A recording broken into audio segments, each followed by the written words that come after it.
The Ghost of Blackwood Hall. Chapter 1. A Mysterious Message.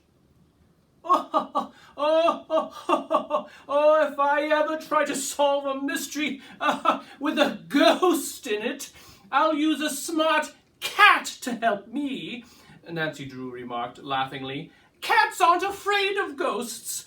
Did you know that, Togo?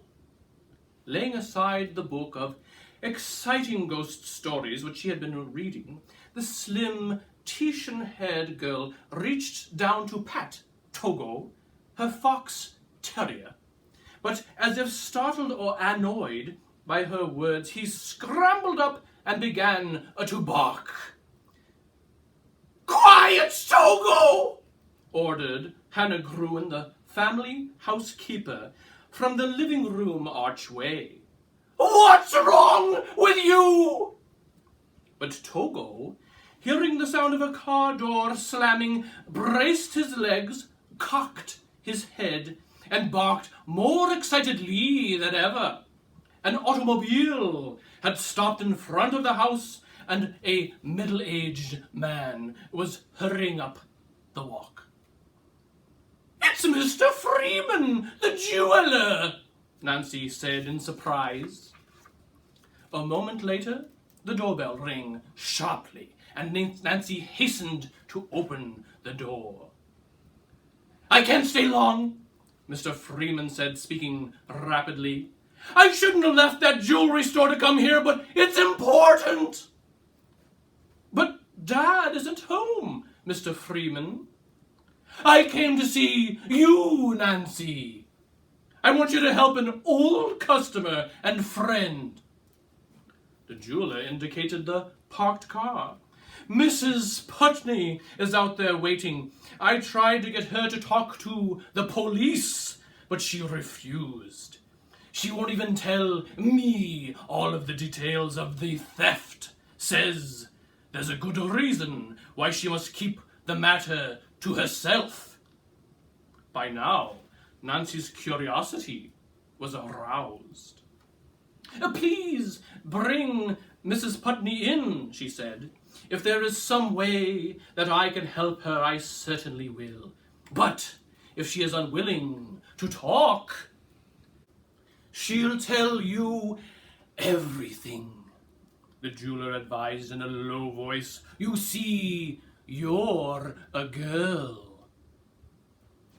"What has that got to do with anything?" "You'll find out," the jeweler said mysteriously. "Mrs. Putney is a widow. She lives alone and is considered rather odd by her neighbors. I've known her for years, however, and she's a fine woman. She needs our help."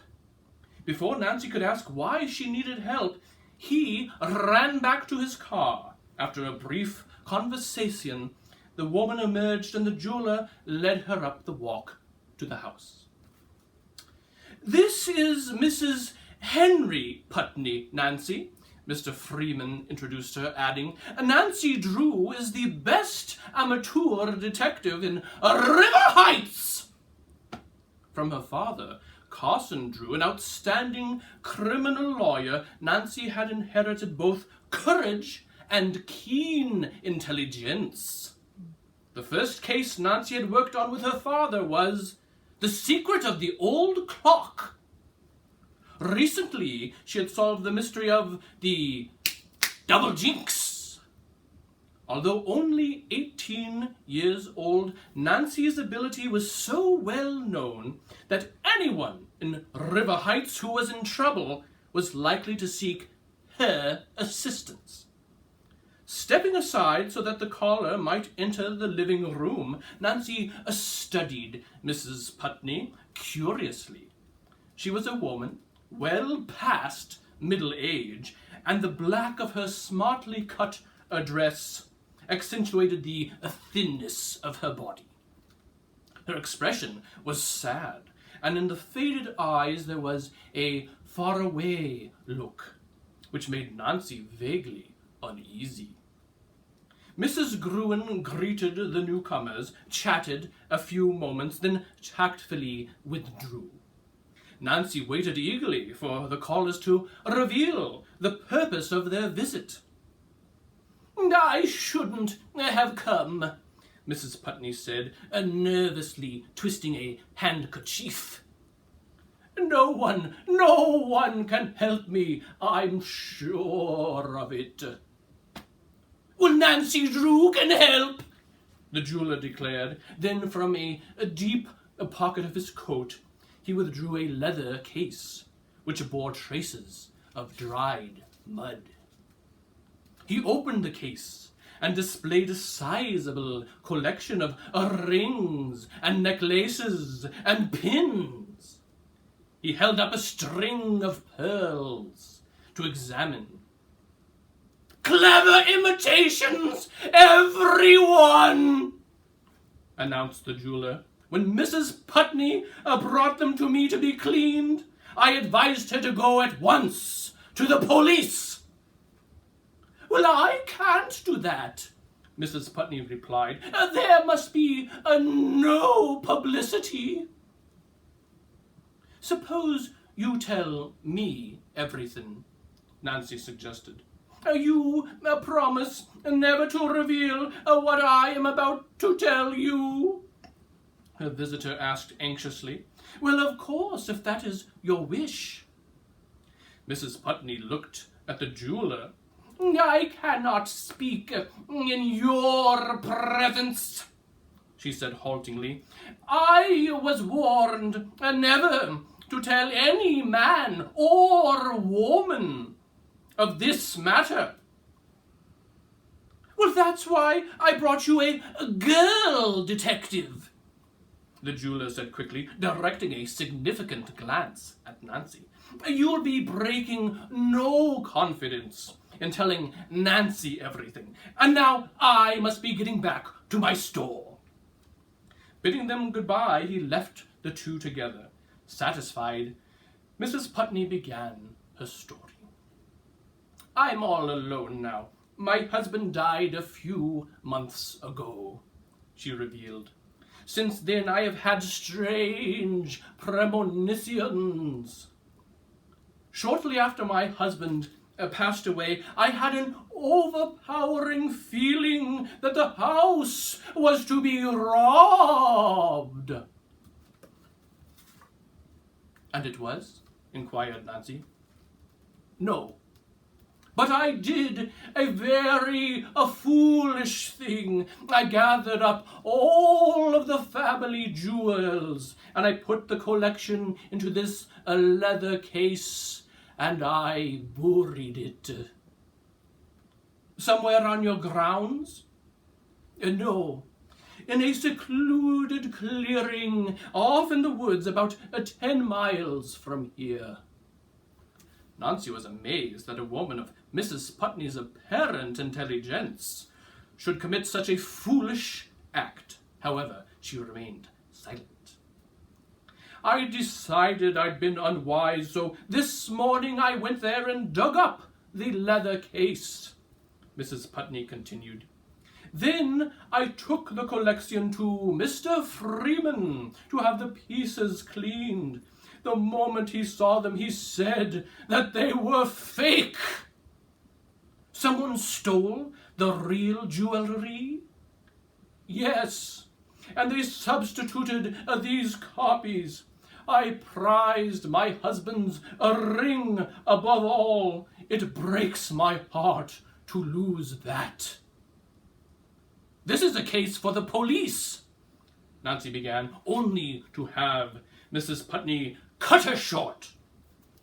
"Oh no! The police must learn nothing about what's happened!" Nancy regarded the woman intently.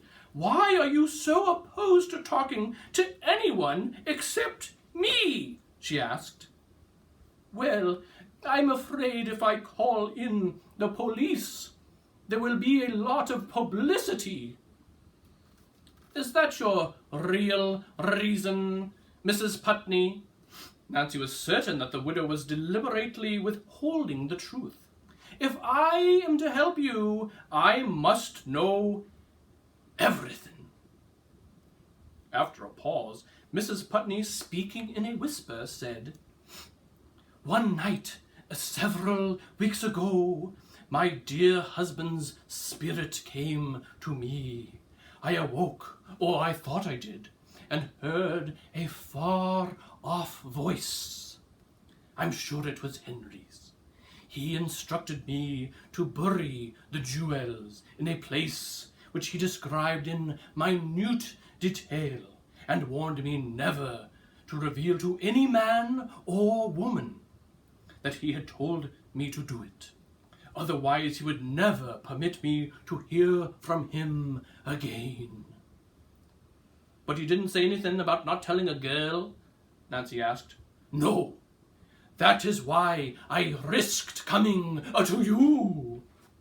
I need your help desperately. Oh, I hope my coming won't spoil anything." Nancy, who did not believe in ghosts or spirits, nevertheless respected Mrs. Putney's belief and was diplomatic in her reply. "I'm sure that coming to me will not spoil anything," she said.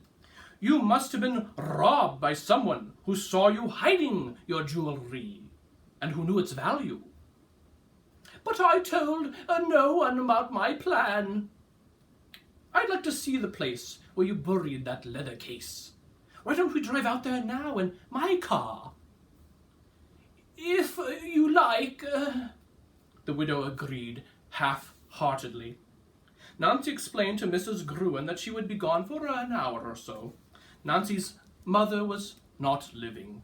For many years, the Drew household had been efficiently run by Hannah Gruen, who had been with the family so long that she was regarded as one of them. She loved Nancy as a daughter and worried a great deal about her whenever the young detective undertook her mysteries. Taking Togo along, Nancy and Mrs. Putney drove through the countryside to the edge of a dense woods which bordered the highway. At Mrs. Putney's direction, Nancy turned down a narrow side road, crossed an old-fashioned covered bridge, and finally parked beneath an arch of thickly interlaced tree limbs. As the two alighted, a gentle breeze rippled Nancy's hair and stirred the leaves overhead. The rustling in the branches seemed to make Togo uneasy. He pricked up his ears and began to growl. "Quiet, Togo!" Nancy ordered. "You'd better stay in the car," she added, raising the windows part way. "You might race off into the woods." "Follow me," Mrs. Putney directed, setting off through a path that curved among the tall trees. The widow reached a small clearing a few hundred yards from the roadside and halted. Without speaking, she pointed to the center of a grassy place where a section of earth had been dug up. Nancy glanced around carefully. On all sides the clearing was shielded by a dense growth of bushes. Quickly she set about inspecting the spot where that leather case had been buried. The ground was soft, for it had rained hard during the night. If there had been footprints other than those of Mrs. Putney, they had been washed away. As Nancy straightened up, she heard a car pass along the road. It slowed, as if the driver intended to stop, but then speeded on. Nancy continued systematically to search the area for evidence. She was about to abandon the task when her gaze fell upon a scrap of paper which had snagged at the base of a thorny bush. Picking it up, Nancy noticed that it was a page torn from a catalogue. On one side was the advertisement, beautiful lights, $10. On the other, no assistance. Doubtful as to the value of the find, Nancy nevertheless slipped that paper into her purse. As she did so, her eyes came to rest upon a long, shiny piece of metal. Before she could pick it up, an agonized scream cut through the woods. Anything here? No. Tune in next time for Chapter 2, The First Clue.